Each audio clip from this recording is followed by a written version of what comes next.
They say, God, if we're going to do it, then we're going to do it all the way. If we're going to be the church, then we ought to have some signs that we're the church. You can look at certain people, and they don't have to tell you what family they in. You know what family they in, because they walk like it. They look like it. They act like it. Y'all know what I'm talking about? Don't nobody have to tell you who's like you. You see people like, I know who boy you are.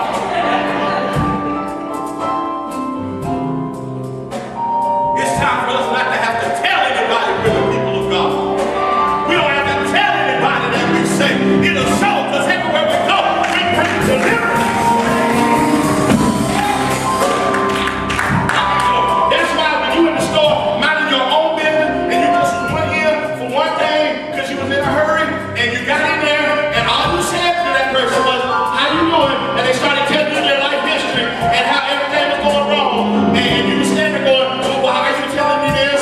I just asked how you doing. I didn't want to know that you done had a divorce and that your mama had a heart attack. Anybody know what I'm talking about? It's because the presence of God is upon your life. And when you come in contact with people who are seeking and longing and needing something, the God in you brings comfort to them. The God in you causes them to release to you because they can't bear that burden on their own. And so they must bear that burden upon what they feel. They don't know why they're telling you. They're telling you that so that you can take them to God in prayer.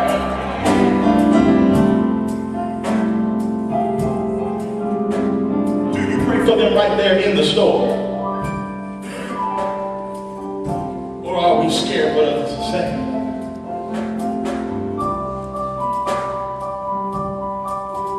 Are we so busy with our lives? So busy cooking, so busy going here and going there, so busy with the children that we forget that person that is reaching out to us, because we're the only visible Bible that they can read. Some people never read the Bible, but they read your life. You walking in the Word. You're walking in the Spirit. Is that right? You're walking by faith and not by sight. So they watch you. What do they see? Saints of God, I pray that this is not a comfortable message, that it stirs you from where you are to another place that we say we need more. We need more. Not just a visitation of the Lord, but a habitation, a dwelling,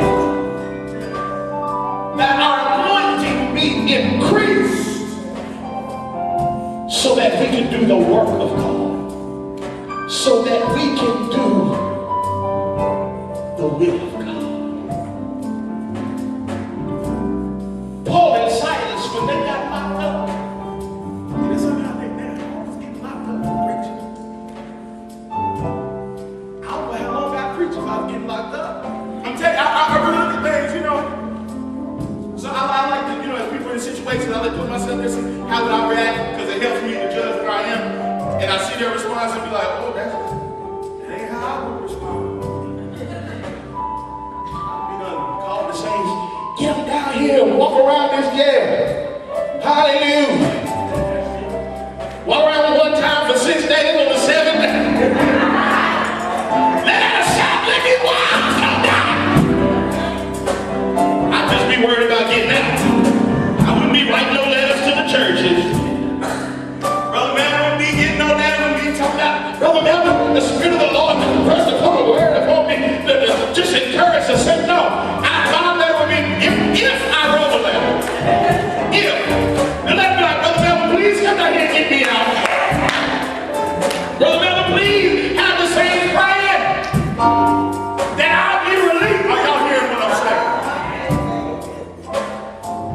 I'm worried about me.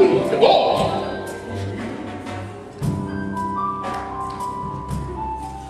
But when I look at the apostles, they were willing to spend and be spent just so that the gospel could go forward. And it's time for us to be less concerned with self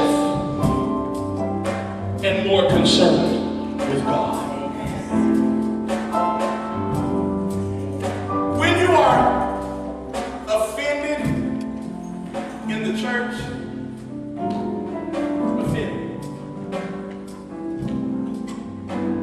there's still too much of you alive. See, I've been offended in church, and I was, just crying to God, and I'm healing. God said, I thought you were dead. I thought you were dying dead. See, when a man dead, you just like that man in the face, he ain't gonna do nothing to you. There's a dead body right here, I'm coming to tap. He ain't gonna do nothing to me. He dead. I can tell how he never liked you, didn't like your clothes, didn't like the way you look, and your breath smell, man. He ain't gonna do nothing. He ain't offended. Because he's dead. When we are so offended all the time in the church, because they say, my bad, too much of us alive. Because it's all about God, they did this to me. My feelings are hurt. They didn't speak to me. They rolled their eyes on at me. They lied on me. They were rude to me. The root cause of your problem is I'm preaching what God showed me. Because me was giving me some trouble. God said, there's too much of you alive. That's why you offended. Saints, there's too much of us alive. We must crucify this flesh. Is that right? We must crucify this flesh will cause you all kind of problems if you don't either crucify it or it will crucify you.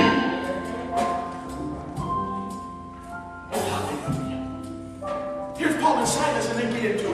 Now, Paul, this magnificent preacher, doing all this preaching. Paul can preach. He can stand up and march. He can preach. Whoo! Just read the stuff he wrote in the epistles. You can just open your Bible and just preach his sermons. Just read them and preach. Found himself locked up this time. He got a buddy named Silas. Do you find it when they come, Paul's in there? And it said at midnight, Paul and Silas prayed and sang praises to God. Silas comes and said, Paul, I know you preach. I know you preach. We sing the song, if you cannot sing like an angel, if you cannot preach like Paul, Paul's not preaching. Silas comes to him at midnight. Said, Paul, this ain't preaching time right now. It's praying time.